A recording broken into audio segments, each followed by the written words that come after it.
इस चैनल का उद्देश्य किसी भी व्यक्ति, समुदाय, संस्था या धार्मिक लोगों की भावना को आहत करना नहीं है। हमारा लक्ष्य केवल शास्त्रों में निहित गूढ़ और सकारात्मक सत्य को उजागर करना है। हम शास्त्रीय ज्ञान की तुलना वर्तमान में विभिन्न धर्म गुरुओं द्वारा साझा किए जा रहे विचारों से करते हैं, ताकि दर्शकों तक एक स्पष्ट, तर्कसंगत और सच्चे भक्ति मार्ग की समझ पहुंच सके। कृपया इस सामग्री को विवाद या आलोचना के रूप में नहीं, बल्कि एक आध्यात्मिक शोध और ज्ञान विस्तार की यात्रा के रूप में ग्रहण करें। धन्यवाद। नमस्कार दर्शकों, क्या आपने कभी सोचा है कि प्रकृति वास्तव में क्या है? क्या प्रकृति केवल ये 5 तत्व पृथ्वी, जल, अग्नि, वायु और आकाश ही हैं? या फिर इसके पीछे कोई चेतन शक्ति भी कार्य कर रही है? कुछ लोग मानते हैं कि प्रकृति केवल जड़ तत्वों का समूह है, लेकिन श्रीमद् भगवद गीता और पुराणों के गहन अध्ययन से एक और गहरा सत्य सामने आता है। गीता जी में स्पष्ट बताया गया है कि प्रकृति 2 प्रकार की है, अपरा प्रकृति, जड़ प्रकृति, और परा प्रकृति, चेतन प्रकृति। तो फिर प्रश्न उठता है, क्या वह चेतन प्रकृति वही शक्ति है जिसे पुराणों में दुर्गा कहा गया है? क्या सच में देवी दुर्गा ही वह परा प्रकृति हैं जो इस सृष्टि को धारण करती हैं? आज की इस विशेष वीडियो में हम गीता जी और पुराणों के प्रमाणों के आधार पर इस रहस्य को समझेंगे। स्वामी दयानंद के एक चेले ने इस बात की चुनौती दी कि आप कैसे सिद्ध करेंगे कि प्रकृति दुर्गा साकार देवी है। आइए आज की इस वीडियो में स्वामी दयानंद के चेले का भी भ्रम निवारण करते हैं। यहां पर एक बात स्पष्ट करें, संत रामपाल जी महाराज जी के पावन आशीर्वाद से उनके द्वारा दिए गए आध्यात्मिक ज्ञान से प्रकृति की परिभाषा समझाई गई है, जो आज तक रहस्य थी। मैं बता रहा है। अच्छा, अब ये कहना क्या चाह रहे हैं कि गीता का इन्होंने प्रमाण दिया जहां पे ये कहा है कि प्रकृति में मैं यानी परमात्मा प्रकृति में गर्भ स्थापन करता है, ये बताया गया है। तो ये प्रकृति को दुर्गा देवी बता रहे हैं। पहली बात तो भाई साहब, प्रकृति दुर्गा देवी है। दुर्गा देवी कोई साकार देवी है, इस बात का क्या प्रमाण है? भाई प्रकृति किसको कहा जाता है? सत्य रजत तम की साम्य अवस्था को प्रकृति कहा जाता है, और ये कह रहे हैं वो प्रकृति दुर्गा देवी है। कहाँ लिखा हुआ है? ऋषि मंतव्य को शास्त्रों का ज्ञान नहीं है, और चंद पुस्तक पढ़ लेने से अगर उसको ये लगता है कि वो प्रकृति की व्याख्या करेगा, परमेश्वर की व्याख्या करेगा, तो इसकी मूर्खता है जी। दर्शकों, आपको बता दें कि प्रकृति हमारे वेद में, हमारी भगवत गीता में, हमारे पुराणों में जो प्रकृति शब्द है उसकी व्याख्या की गई है, और शायद इस मूर्ख ने पढ़ा नहीं है। ठीक है, तो आपको पहले भगवत गीता में ले चलेंगे, फिर आपको पुराणों में ले चलेंगे, फिर आपको और शास्त्र में दिखाएंगे प्रकृति क्या होती है। ये आपको दिखाते हैं भगवत गीता से प्रकृति बारे में भगवत गीता क्या कहती है। ये गीता प्रेस गोरखपुर से प्रकाशित श्रीमद् भगवत गीता है। जयदयाल गोयनका इसके अनुवादक हैं। लेके चलते हैं आपको अध्याय 7 में। अध्याय 7 का श्लोक नंबर 4-5 में 2 प्रकृति बताई है, परा और अपरा। ठीक है, तो आप ये जो अपरा प्रकृति है इसको अष्टधा प्रकृति बोलते हैं। क्या बताया है? पृथ्वी, जल, अग्नि, वायु, आकाश, ये स्थूल शरीर बनता है इससे, और ब्रह्मांड की संरचना होती है। मन, बुद्धि, अहंकार, ये सूक्ष्म शरीर होता है। ठीक है, तो इस प्रकार ये 8 प्रकार से अष्टधा भिन्ना में प्रकृति, मेरी प्रकृति है। ये कौन बोल रहा है? गीता के अंदर तो ब्रह्म बोल रहा है, जिसका मंत्र ओम है। ठीक है, तो ये अपरा प्रकृति हो गई। अब ये इसको 8 भेद वाली बोलते हैं। अब ये इसको अपरा प्रकृति कहते हैं। अपरा अर्थात मेरी जड़ प्रकृति है, ये जड़ है। मन, बुद्धि, अहंकार जड़ होता है। आइए आगे लेके चलते हैं आपको। क्या बताए ये श्लोक? क्या कहता है?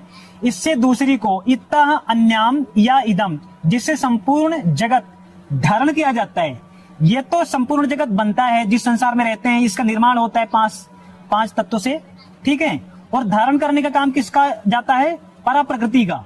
तो धारण करने का काम कौन करता है? जड़ प्रकृति नहीं करती है, सजीव प्रकृति करती है। इनको दिखाओ। तो जगत धारिते में जीव भूताम, जीव रूपा मतलब चेतन, परा प्रकृति दुर्गा जी हैं। अब दुर्गा जी को कहां से सिद्ध करना हम आपको आगे दूसरे शास्त्रों में दिखाएंगे।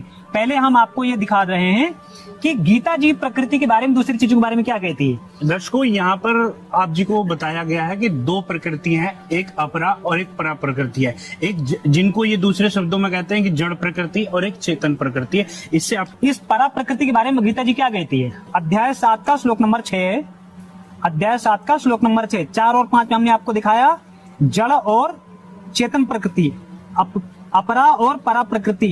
ठीक है, अब आपको दिखाएंगे श्लोक 6 में।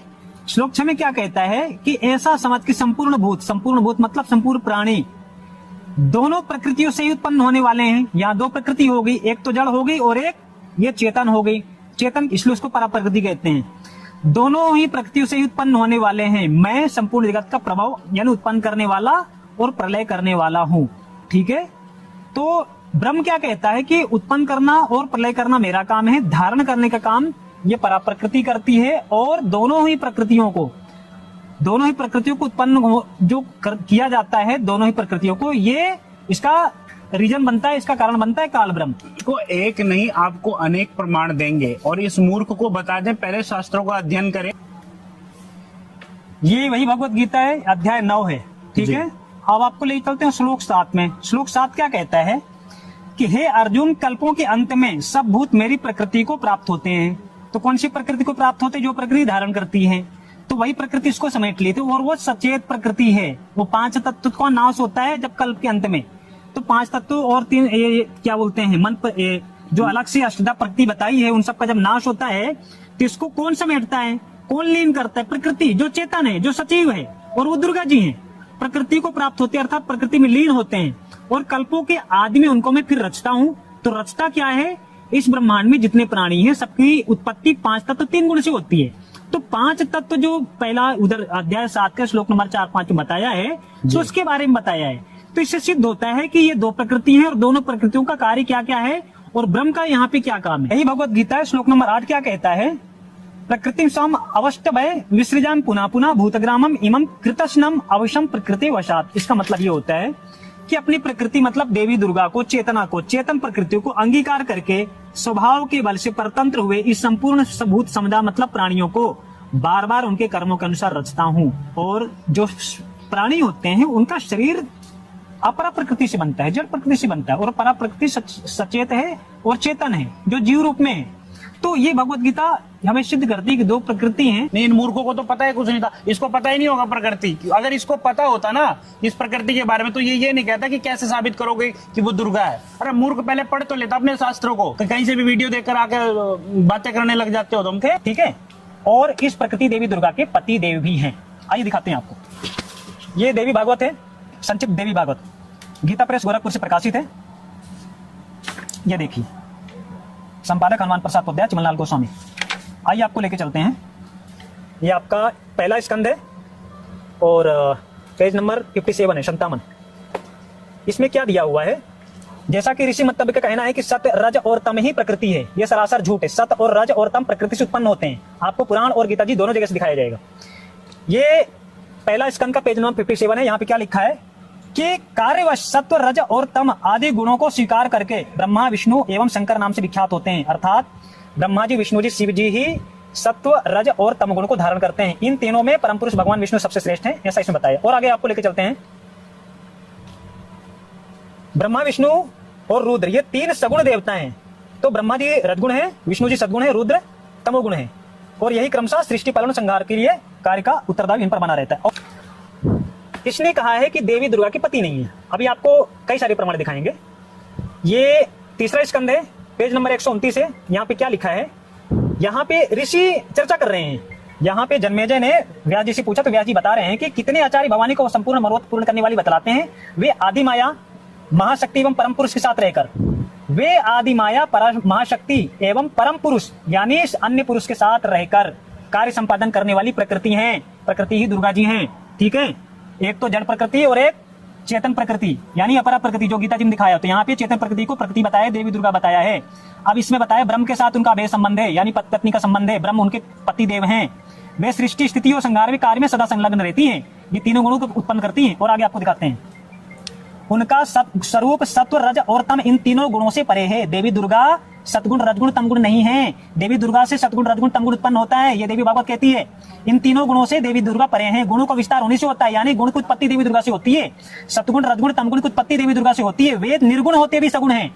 वे निर्गुण हैं, तीनों गुणों से परे हैं और सगुण हैं। और आगे आपको दिखाते हैं। यहाँ पे आपको 2 कंसेप्ट क्लियर हुआ है कि प्रकृति का ब्रह्म के साथ अभेद संबंध, मतलब उनके पतिदेव का नाम ब्रह्म है, और ये ब्रह्म जिनका मंत्र ओम है, गीता जी और वेदों में बताया है, और ये हमारी पुराणों में भी दिखाया। आइए आपको दिखाते हैं। और आगे 144 में देवी दुर्गा क्या कहती हैं ब्रह्मा जी को? ब्रह्मा जी को देवी दुर्गा कहती हैं कि मेरा और ब्रह्म का ध्यान करते रहना। ये लिखा है, देखिए।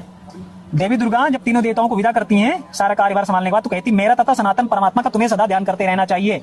हम दोनों का स्मरण करते रहोगे तो तुम्हारे कार्य सिद्ध होने में किंचित मात्र भी संदेह नहीं होगा। यानी ब्रह्म का और मेरा ध्यान करते रहना है। आइए आपको दिखाते हैं और आगे दिखाएंगे कुछ प्रमाण। ब्रह्मा जी ने वेदों को पढ़ के जब देवी दुर्गा से सवाल किया था, ब्रह्मा जी ने देवी दुर्गा जी से सवाल किया था वेदों को पढ़ के कि वेदों में एकम अद्वितीय ब्रह्म लिखा है, उसके बारे में आपका क्या ख्याल है, क्या बताती हैं आप? तो देवी ने पहले कहा था कि वैसे मैं और ब्रह्म एक ही हैं, लेकिन लास्ट में कहती हैं वो कि मेरा तथा सनातन परमात्मा का तुम्हें सदा ध्यान करते रहना चाहिए। हम दोनों को स्मरण करते रहो तो तुम्हारी कार्य सिद्ध होने में किंचित मात्र भी संदेह नहीं होगा। अर्थात ये दोनों अलग अलग हो गए। ये 5वां स्कंद है, यही देवी भागवत है, पेज नंबर 320। एक बार देवी दुर्गा और महिषासुर का युद्ध होता है। एक बार देवी दुर्गा और महिषासुर का युद्ध होता है। 5वां स्कंद, पेज नंबर 320। यहाँ पे महिषासुर का वर्णन है। महिषासुर देवी दुर्गा से विवाह करना चाहता है। महिषासुर इतना शक्तिशाली राक्षस था कि उसने अन्य देवताओं को परास्त करके उनको अपने लोक से निष्कासित करके नीचे पृथ्वी लोक पर भेज दिया था और देवी दुर्गा को विवाह के लिए ताम्र नामक दूत को भेजता है। तो देवी दुर्गा उसको क्या कहती हैं कि ताम्र तेरा मूर्ख स्वामी महिषासुर अमृत को गले लगाना चाहता है। फिर देवी दुर्गा कहते हैं कि मैं वैसी नहीं हूँ। ब्रह्मा, विष्णु, महेश, इंद्र, वरुण, कुबेर एवं अग्नि तक को भी मैं पति बनाना नहीं चाहती। इन सब प्रधान देवताओं को छोड़कर किस गुण की विशेषता से मैं पशु को स्वामी बनाने का निंदनीय काम करूंगी। मैं पति को वर्ण करने वाली स्त्री नहीं हूँ। मेरे शक्तिशाली पुरुष पतिदेव विराजमान हैं। मेरे शक्तिशाली पतिदेव विराजमान हैं। देवी दुर्गा जी के पति हैं। तो दर्शकों, आपने देखा पर प्रकृति देवी दुर्गा जी ही हैं चेतन रूप में, और उनके जो पति हैं वो ब्रह्म है, जो कि ब्रह्मा, विष्णु, महेश से काफी शक्तिशाली है। दर्शकों, अगली वीडियो में हम आपको बताएंगे यह जो ब्रह्म है, क्या वह निर्गुण है, निराकार है, या फिर वह साकार है। इस विषय में गीता जी और पुराण क्या कहते हैं, यह हम आपको अगली वीडियो में बताएंगे।